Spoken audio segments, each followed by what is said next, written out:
غوث پاک رضی اللہ تعالیٰ عنہ کی ساری زندگی ایک نماز نہیں چھوٹی.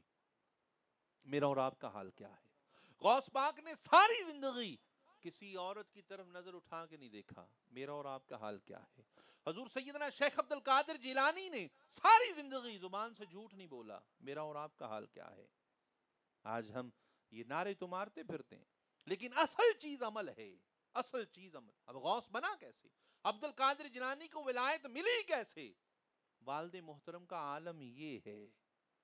والد محترم کا عالم یہ ہے کہ صرف ایک سیب جو بغیر اجازت کھایا تھا اس کی قیمت ادا کرنے کے لیے عبد القادر جیلانی رضی اللہ تعالیٰ عنہ نے 5 سال تک اس باغ کی خدمت فرمائی.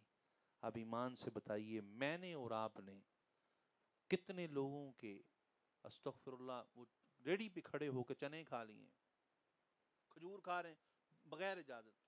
اب فروٹ پائیا لینا ہے آدھا کلو کھا جاتے ہیں, ہوتا ہے نا ایسے. سو دوستان آئیے, عمل پہلے عمل ہے. اگر عمل نہیں ہے تو نعرے مارنے کا کوئی فائدہ نہیں ہے. حضور سیدنا شیخ عبد القادر جیلانی کی ہسٹری پڑھیں, آپ نے کہیں لکھا ہو کہ میری کرامتیں بیان کرتے پھرو؟ کہیں نہیں لکھا.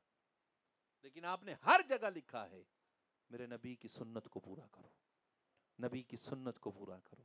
آج ہم غوث کا ملنگ ہوں, میں غوث کا مرید ہوں, میں غوث کا میں بڑا چاہنے والا ہوں, لیکن اگر تمہارے چہرے سے غوث پاک نظر نہ آئے, نماز کا وقت ہو مسجد کو دل نہ کرے, جی روزوں کا مہینہ ہو روزہ رکھنے کو دل نہ کرے, جھوٹ بول رہے ہو ترک کرنے کو دل نہ کرے, چغلی کر رہے ہوں چغلی چھوڑنے کو دل نہ کرے, غیبت کر رہے ہوں غیبت کرنے کو چھوڑنے کو دل نہ کر رہا ہو, کوئی بہن بیٹی گزر رہی ہو نظریں جھکانے کو دل نہ کرے, تو پھر مت کہو کہ میں حضور سیدنا شیخ عبد القادر جیلانی کا مرید ہوں.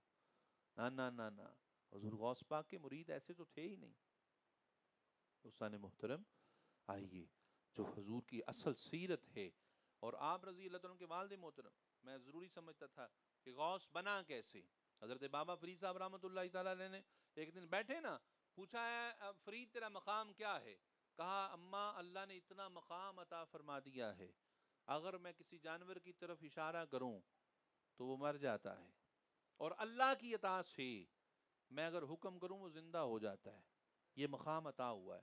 فرمایا فریدا یہ تیری محنت نہیں ہے. اماں کس کی محنت؟ فرمایا میری. وہ کیسے؟ فرمایا بیٹا جب بھی تجھے دودھ پلاتی تھی پہلے وضو کرتی تھی 2 رکعت نفل پڑھتی تھی پھر تجھے دودھ پلاتی تھی. آج ماؤں کا حال کیا ہے؟ ٹی وی چل رہا ہے, ماں دودھ پلا رہی, گانے چل رہے ہیں, فلمیں چل رہی ہیں. اب بچہ فرید تو نہیں ہوگا, ڈانسر ہی ہوگا نا. مائیں اعتراض کرتی ہیں نا, بچہ گالیاں بو دیتا ہے, بیٹا آپ ان کے سامنے نہ دو.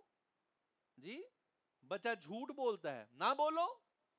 بچہ جی یہ کارٹون دیکھتا رہتا ہے, نہ فلمیں دیکھو نہ گانے دیکھو. میرا اپنا عمل تو یہ ہے کہ سارا سارا دن رات ساری رات ٹی وی چلتے رہتے ہیں, ڈرامے دیکھے جا رہے ہیں, فلمیں دیکھی جا رہی ہیں, گانے سنے جا رہے, اور ماں آگے پھر کہتی جی دم کر دیں. بیٹا جی بدتمیز بہت ہے. بھائی جس کو تمیز والی چیز دکھانی نہیں ہے اسے تمیز آنی کیسے ہے؟